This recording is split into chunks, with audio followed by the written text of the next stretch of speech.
નમસ્કાર મિત્રો, SR ફટાફટ ન્યૂઝ ચેનલમાં તમારું સ્વાગત છે. તો જાણી લઈએ ખેડૂતો માટેના તાજા, મોટા અને મહત્વના સમાચાર ફટાફટ ન્યૂઝ સાથે.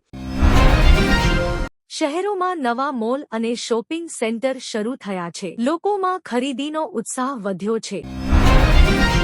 રાજ્યમાં સ્વચ્છતા અભિયાન વધુ તેજ કરવામાં આવ્યું છે. નગરપાલિકાઓ દ્વારા ખાસ કામગીરી થઈ રહી છે.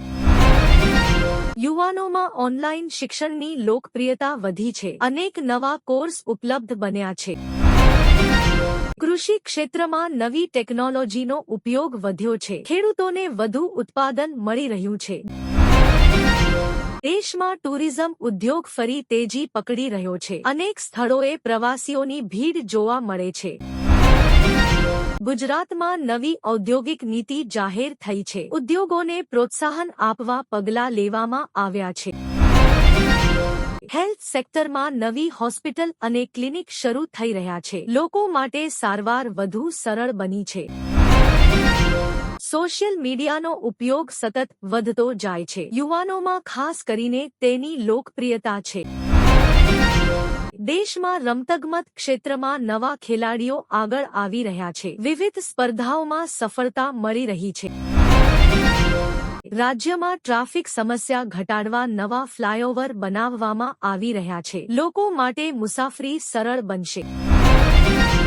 ખેડૂતો માટે ડ્રીપ સિંચાઈ યોજનાને પ્રોત્સાહન આપવામાં આવ્યું છે. પાણી બચત સાથે પાકમાં વધારો થાય છે.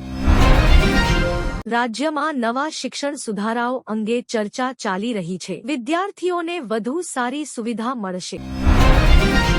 ઇન્ટરનેટ સ્પીડ અને 5G સેવાઓ વધુ વિસ્તરી રહી છે. અનેક શહેરોમાં ઝડપી નેટવર્ક ઉપલબ્ધ બન્યું છે.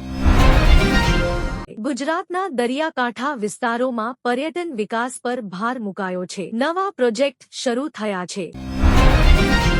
શહેરોમાં સાયકલ ટ્રેક બનાવવાની યોજના તૈયાર થઈ રહી છે. સ્વસ્થ જીવનશૈલીને પ્રોત્સાહન મળશે.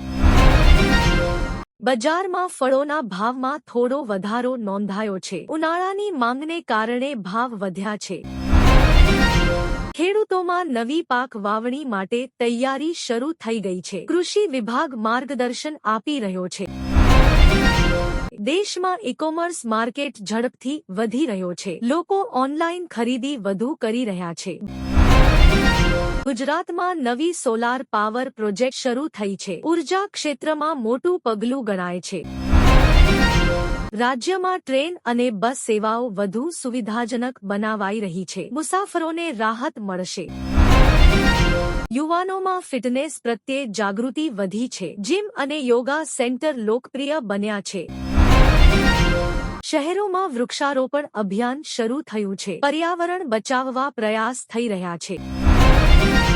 કૃષિ ઉત્પાદનના નિકાસમાં વધારો થયો છે. ખેડૂતોને વધુ આવક મળી રહી છે.